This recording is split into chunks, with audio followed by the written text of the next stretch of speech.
नमस्कार मित्रों, आप लोग के समक्ष पूर्वा मंथन में एक बार फिर हम सबका स्वागत करते हैं। आज जो ये टॉपिक है मेरा, ये इस वीडियो में मैं बताने की कोशिश करूँगा कि ओटीएम जनरली लोग ओटीएम मतलब आउट ऑफ जो मनी स्ट्राइक प्राइस होती है उसमें काम करने के लिए लोग एवॉइड करते हैं। लेकिन मैं आज बताऊंगा कि ओटीएम जो है, स्मार्ट जो ट्रेडर होते हैं वो ओटीएम से ही पैसा कमाते हैं, और ये हम आगे इसके बारे में बात करेंगे। लेकिन इस बीच हम निफ्टी का आपको रेंज दे रहे हैं। ये निफ्टी का जो रेंज है वो नीचे का 25,000 और 25,200, इस रेंज को ब्रेक करने के बाद ही निफ्टी का हमको ये मूवमेंट मालूम चलेगा कि ये 25,000 के नीचे अगर आएगा तो बाज़ार हमारा नीचे की तरफ, और अगर 25,200 के ऊपर चलेगा तो बाज़ार हमारा ऊपर की तरफ। ये इसका रेंज मिल गया। वैसे ही निफ्टी बैंक का जो रेंज है वो नीचे का 54,475 का और ऊपर 54,915 ये रेंज है।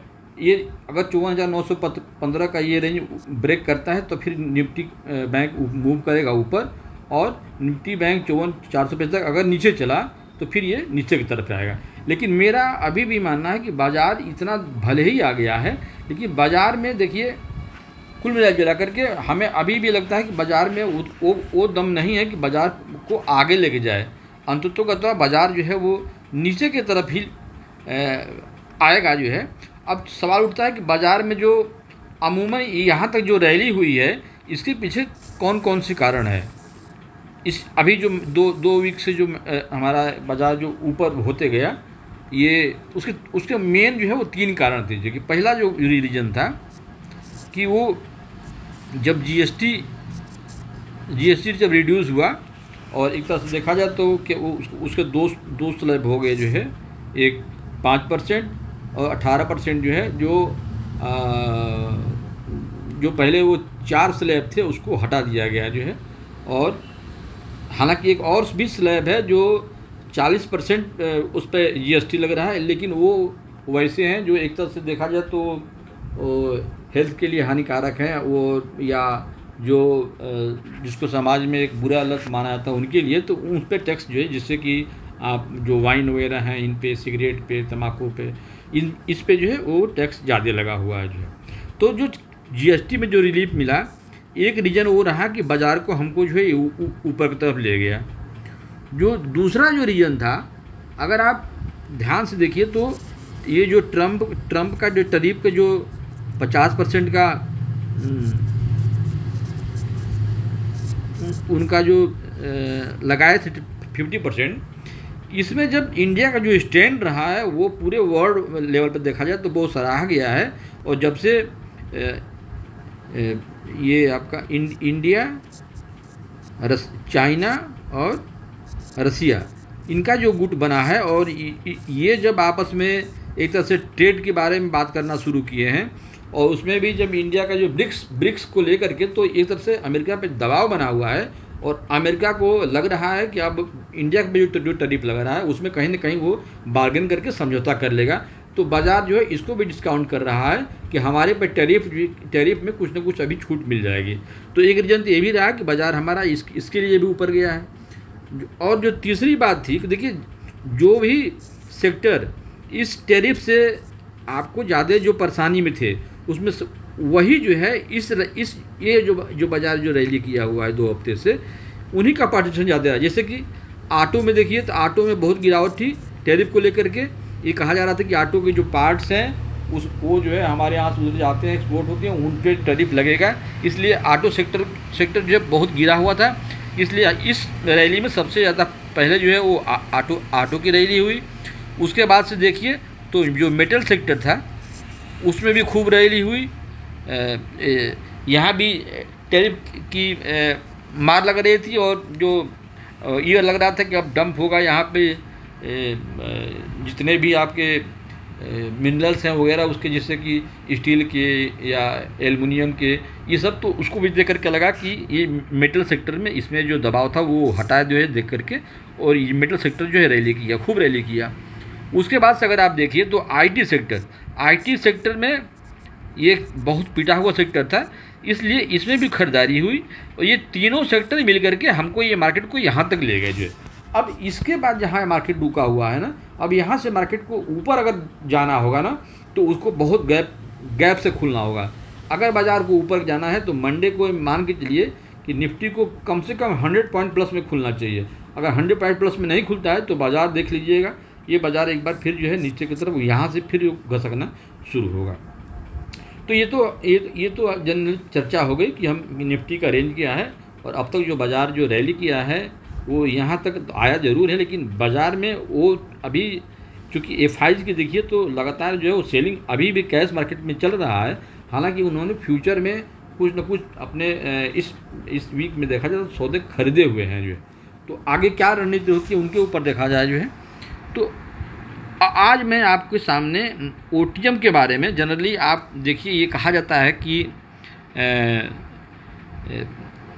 जब हम ऑप्शन में काम करते हैं ना तो ऑप्शन में देखिए, जैसे मान लीजिए कि अगर सपोज कर लीजिए कि निफ्टी 25,100 पे है, ये मान लीजिए ये क्लोजिंग दिया हुआ है, ठीक है।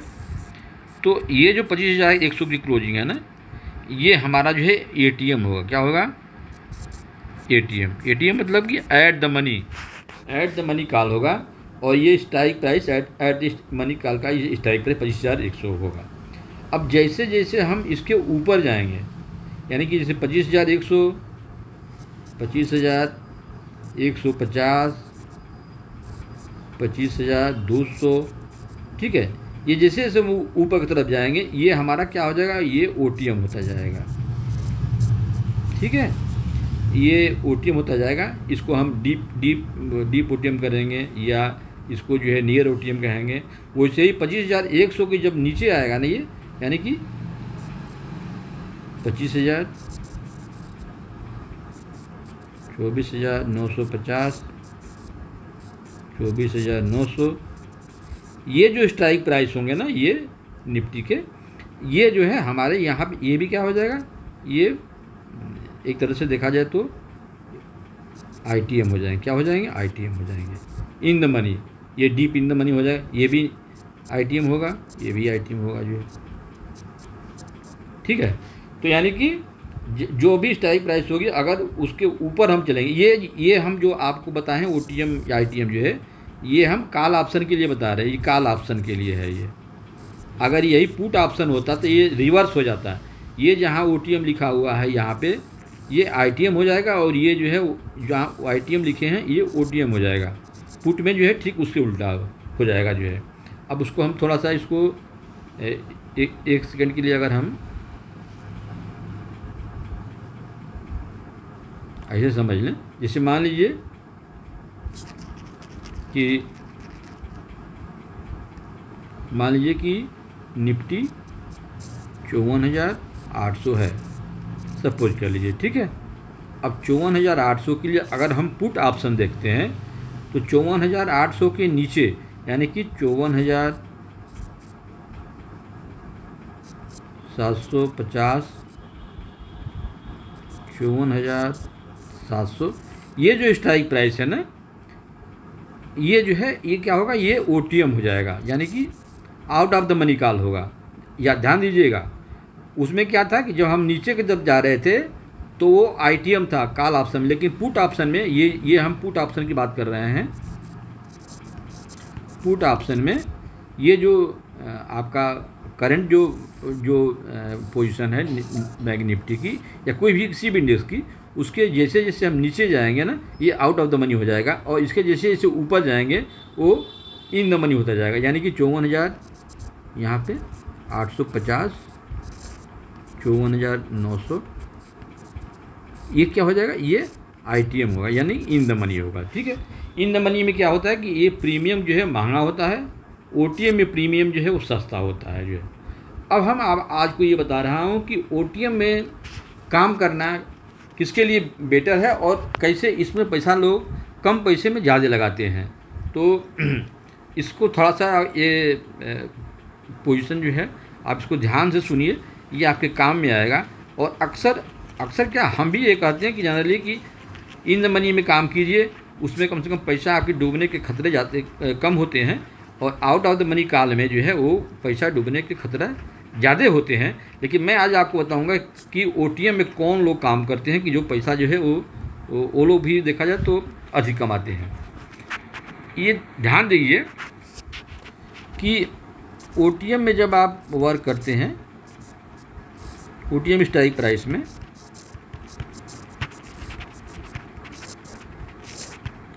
इसका यूज़ कब करते हैं हम? देखिए, पहली कंडीशन है जो है, पहली कंडीशन ये है कि आपके पास पैसा कम है, तो जब आप ओटीएम में जब आप बाई करेंगे ना, तो ओटीएम में लो प्राइस लो प्रीमियम देना होता है। पैसा आपका कम लगता है, पैसा आपका कम लगता है। जैसे मतलब कि अगर सपोज कर लीजिए कि निफ्टी का जो है, निफ्टी 25,100 या 25,200 की जो कि काल की जो वैल्यू होगी ना, उसको अगर आप ध्यान से देखिएगा तो वैल्यू जो है वो डिफरेंट करके होगा। हम आपके सामने कुछ लिख के दे रहे हैं, बता दे रहे हैं कि कैसे काल का या पुट का वैल्यू उसमें बढ़ता है। जैसे मान लीजिए कि जो हमारा मार्केट क्लोज हुआ है 25,114 पे क्लोज हुआ है, हमारा जो मार्केट है निफ्टी का, निफ्टी की जो क्लोजिंग हुई है ये 25,114 पे क्लोज किया है। ये क्लोजिंग हमारी फ्राइडे की यही क्लोजिंग है। अब हम देखें तो हमारा 25,100 ये हमारा जो स्ट्राइक प्राइस हो गया ना, ये ऐट द मनी हो गया, ठीक है, ये ऐट द मनी हो गया। अब इसके ऊपर हम जितना जाएंगे 25,100 के ऊपर, यानी कि 25,100 के ऊपर हम जाएंगे, मतलब कि स्ट्राइक प्राइस को और नीचे करेंगे हम, तो ये हो जाएगा आपका 25,000। इसको यहाँ पे लिखते हैं, जो है थोड़ा सही रहेगा, इसको हम ऐसे लिख देते हैं 25,000, 25,050, 25,100, 25,150 और 25,200। ये जो देख रहे हैं वैल्यू ना 25,100 का, ये एटीएम पे है, at the money strike price है। क्या है ये? At the money strike price है, ठीक है।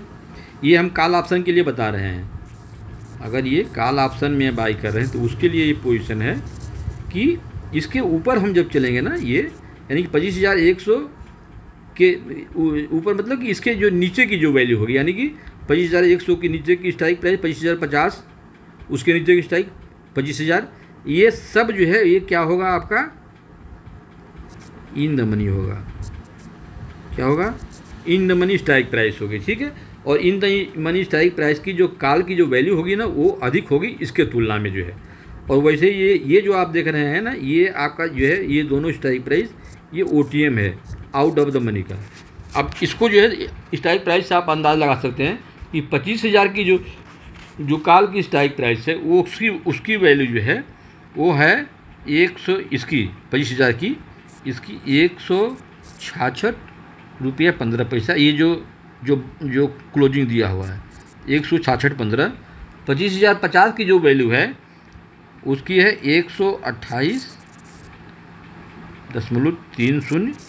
और 25,100 की जो वैल्यू है ये है 93 का।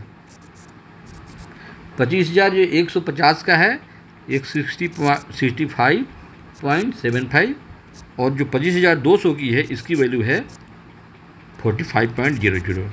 तो अब आप ये अंदाज़ा इससे आप लगा सकते हैं कि कॉल ऑप्शन में हम ऐट द मनी जो ये स्ट्राइक प्राइस है 25,100, इसके जैसे जैसे हम नीचे चलते गए हैं वैसे वैसे इसकी जो प्राइस एक ऑप्शन की ये बढ़ती गई है, और यहाँ पर देखिए तो प्राइस जो है वो घटती गई है जो। अब चूँकि हम जब ओटीएम में काम करते हैं इसीलिए हमारा क्या होता है बताएं, हम लो प्रीमियम में हम देते हैं। तो पहला तो ये इसका फ़ायदा हो गया कि हमको अगर मेरे पास पैसा कम है तो हम ओटीएम में हम ट्रेड करेंगे। पहला कारण हो गया जो है। अब मैं आपको इसका दूसरा रीज़न बता रहा हूँ कि किस समय OTM में काम करने पे आप कम पैसे में अधिक प्रॉफिटेबिलिटी जो है वो करेंगे। और अक्सर जो स्मार्ट ट्रेडर होते हैं वो OTM में काम करके यानी कि कम प्रीमियम दे करके और अधिक लाभ कमाते हैं। वो किस केस में होता है?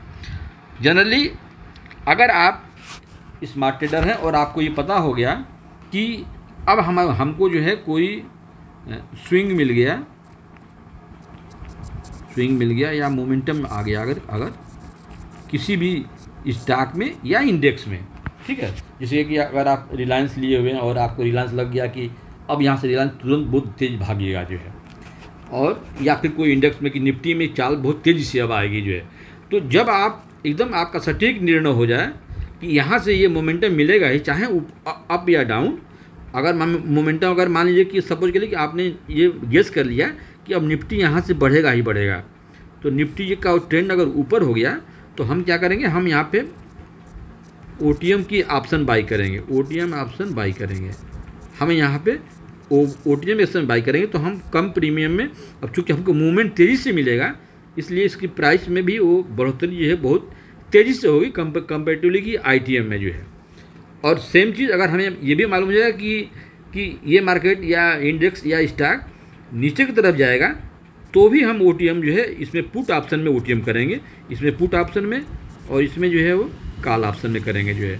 तो आपको मालूम चल गया कि OTM में हम अगर हमको ये पता हो जाए कि मोमेंटम मिलने वाला है या स्विंग मिलने वाला है तो हम आपकी उस पोजीशन में इस तरह से देखा जाए तो बेसिकली जो हम स्कैल्पिंग करते हैं, स्कैल्पिंग का आप बहुत वीडियो सुनते होंगे। स्कैल्पिंग का मतलब ये है कि बहुत कम टाइम फ्रेम में आप किसी भी ट्रेड को एक्सिक्यूट करते हैं और उसमें प्रॉफिट लेकर के निकल जाते हैं बहुत कम प्रॉफिट में, वही जो है वो स्कैल्पिंग होता है। और ये दिन भर में कई बार आप कर सकते हैं।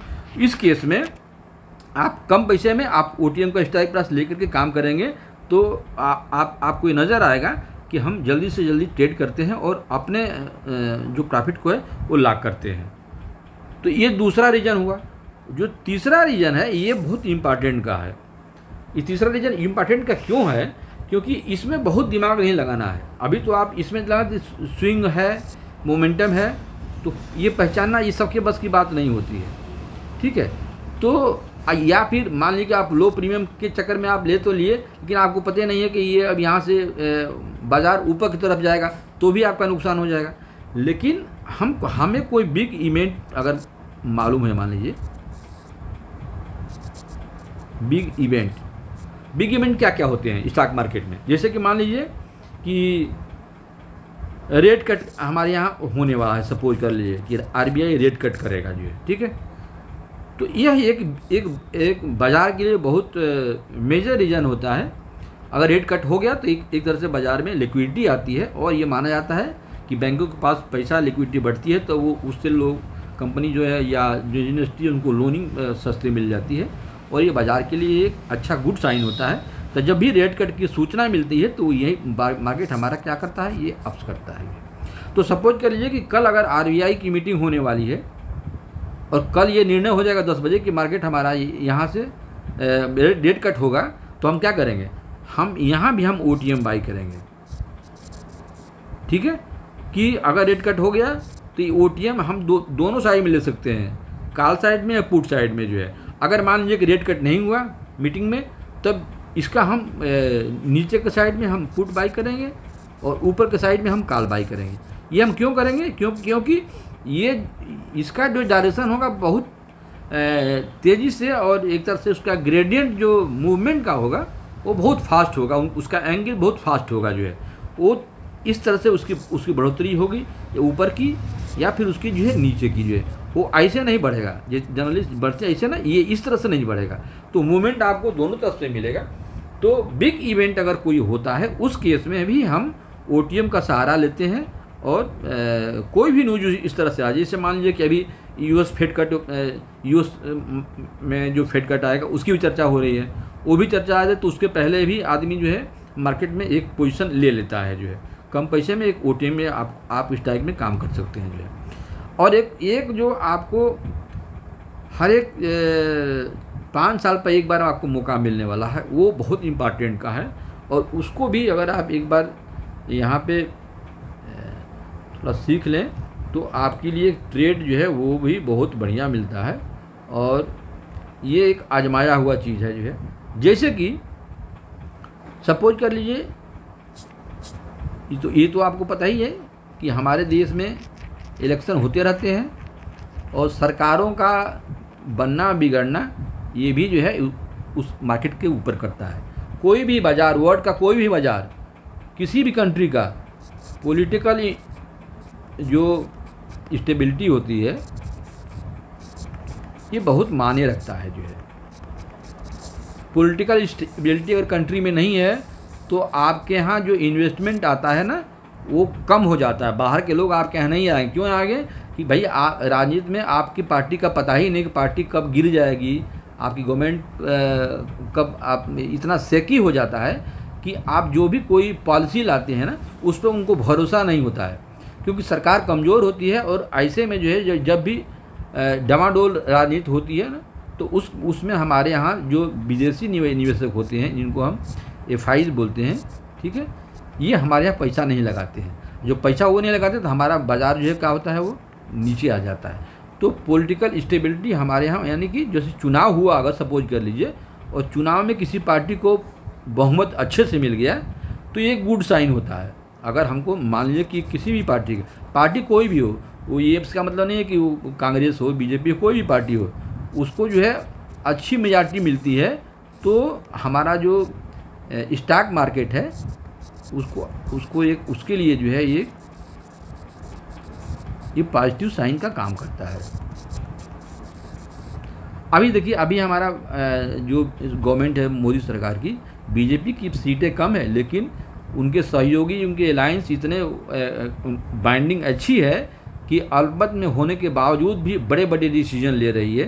तो ये मार्केट को लग रहा है कि ये गवर्नमेंट जो है वो गिरने वाली नहीं, इस तरह से निर्णय आ रहे हैं। लेकिन यही होता है कि हमको जो सपोर्ट करने वाली जो 2 अलायंस हैं, स्पेशली अगर JDU और TDP, अगर ये हमारे हर एक जो पॉलिसी आ रही है उसमें ये टांग अड़ाते तो क्या होता है, हमारा मार्केट उसको ख़राब मानता और बाज़ार हमारा नीचे की तरफ जाना। तो मैं ये बता रहा था कि पॉलिटिकल स्टेबिलिटी बहुत ज़रूरी है। अब सपोज कर लीजिए इलेक्शन तो होते ही हैं। अगर मान लीजिए कि एक साथ किसी भी स्टेट में अगर एक के साथ 2 या 3 स्टेट में अगर इलेक्शन हो रहा है और तीनों स्टेट में देखा जाए तो अगर गवर्नमेंट जो रनिंग गवर्नमेंट होती है केंद्र में, सेंटर में, उसकी अगर सरकार बनती है और वहाँ पे असेंबली में भी अगर सरकार बन जाती है तो ये एक बाज़ार जो है एक बहुत बड़ा मूव के लिए तैयार होता है और बाज़ार हमारा जो है वो एक तरह से ऊपर की तरफ जाएगा जो है। वैसे ही अगर लोकसभा का मान लीजिए चुनाव है तो लोकसभा तो बहुत बड़ी चीज़ हो गई। लोकसभा का इलेक्शन है, मान लीजिए सपोज के लिए जैसे 2029 में इलेक्शन आएगा और हम ये मान के चलते जैसे कि पिछले बार 4 जून को रिजल्ट आया था, मुझे नहीं पता है कि रिजल्ट कब आएगा, लेकिन जून के महीने मान लें हम कोई भी डेट लेते हैं, मान लीजिए हम 6 जून को रिजल्ट आने वाला है, 6 जून 2029 को रिजल्ट आने वाला है। इस दिन क्या होता है कि इसके एक दिन पहले जो भी ट्रेडिंग डे होता है, यानी कि 5 को अगर मान लीजिए लास्ट ट्रेडिंग डे है या जो भी हो, तो उस दिन लोग क्या करते हैं कि केवल OTM में काम करते हैं लोग, केवल OTM में, और बहुत सस्ता प्राइस पे, यानी कि 10 रुपया 20 रुपये का जो प्राइस होगी उस समय उस ऑप्शन को खरीदेंगे। जैसे मान लीजिए कि अगर ये 2029 में हमारा जो निफ्टी जो अभी 25,000 चल रहा है, सपोज के लिए 2029 में अगर मान लीजिए कि 27,000 चल रहा है निफ्टी, ठीक है, और इलेक्शन हो गए हैं और 6 जून 29 को रिजल्ट निकलना है, तो क्या करेंगे लोग, 6 जून के पहले, जस्ट पहले, एक दिन पहले जो भी प्राइस होगी निफ्टी की, उसमें हम 27,000, यानी कि नीचे का हम ले रहे हैं 27,000 का हम क्या लेंगे, पुट लेंगे। क्या लेंगे हम, पुट लेंगे, और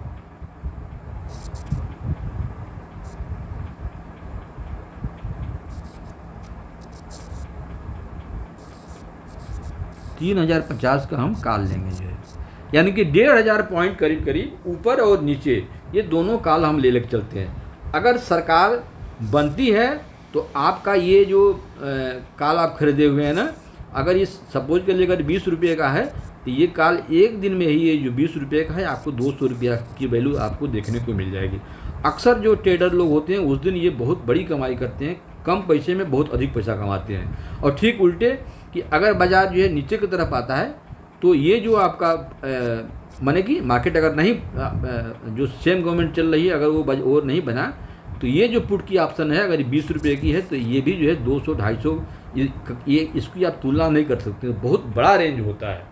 तो निफ्टी चूँकि एक ही दिन में 1500-2000 पॉइंट, अच्छा अब तो चूँकि हमारे बाज़ार को निफ्टी में 500,000 पॉइंट की रैली तो बहुत आम हो गई है। तो एक बहुत बड़ा बिग इवेंट होता है लोकसभा के इलेक्शन, कि लोकसभा के इलेक्शन के समय अक्सर लोग OTM में काम करते हैं। तो आज हम मित्रों कि OTM में जनरली हम लोग एवॉइड करते हैं कि OTM में काम, आउट ऑफ द मनी में हम लोग पोजीशन लेने के मना करते हैं। लेकिन मैं आज आपको बताया हूँ कि out of the money strike price में हम अच्छे से कम पैसे में हम कैसे ट्रेड कर सकते हैं और एक अच्छे प्रॉफिट जो है वो कमा सकते हैं। इसके लिए 3 चीज़ हमने बताया कि एक तो ये है कि इसमें प्रीमियम कौन लगता है, दूसरी चीज़ ये है कि आप अगर आप स्कैल्पिंग करते हैं यानी कि एक दिन में दिन भर में जब मार्केट टाइम में 9:15 से लेकर 3:30 में अगर आप कई बार ट्रेड करते हैं तो उसके लिए भी आपको ये OTM में आपको अगर मूवमेंट मिलता है, पोजीशन नहीं आपको स्विंग मिलता है, मोमेंटम मिलता है, उसमें आप काम कर सकते हैं। और ये जो मैं लास्ट बताया है ये तो कभी कभी जब इलेक्शन आते हैं किसी भी स्टेट के, जैसे मान लीजिए अभी बिहार का इलेक्शन आ रहा है तो बिहार का जब इलेक्शन आएगा तो उस समय भी ये आप काम कर सकते हैं, या इसके बाद से जो स्टेट वाले इलेक्शन है उसमें उस समय भी ये OTM वाला काम कर सकते हैं। तो मैं आज ये बताने की कोशिश किया हूँ कि हम किस कंडीशन में हम कम पैसे में OTM में हम काम कर सकते हैं। और आपको हमने आज बता दिया था कि जनरली ये जो रेंज है निफ्टी और निफ्टी बैंक का वो हम आपके सामने रखे जो है। और मैं अभी भी देखिए हम आपको 2 हफ्ते पहले भी मैंने एक बताया था कि मार्केट को ऊपर नहीं जाना है, लेकिन इस सब के कारण बाज़ार धीरे धीरे रोज़ ऊपर की तरफ गया। लेकिन कन्विंसिंग ये बाज़ार अभी भी नहीं है जब तक कि 25,200 के ऊपर ना जाए। तो हम तो हमेशा से यही कहते हैं कि मार्केट में कभी भी अभी भी बाइंग की स्थिति नहीं है, लेकिन जो लोग इन्वेस्टर हैं जिनको लंबे समय के लिए investor more than 5 years 3 years रहना है तो उनको जो है स्टॉक सिलेक्शन करते करते थोड़ा बहुत खरीदारी 10 शेयर 5 शेयर करते रहना चाहिए, उसमें कोई दिक्कत नहीं है। तो ये वीडियो अगर आपको अच्छा लगता है मित्रों तो हमारे चैनल को सब्सक्राइब कीजिए, शेयर कीजिए और बेल आइकन दबाइए और अगले वीडियो आने तक के लिए हमें याद दीजिए। नमस्कार।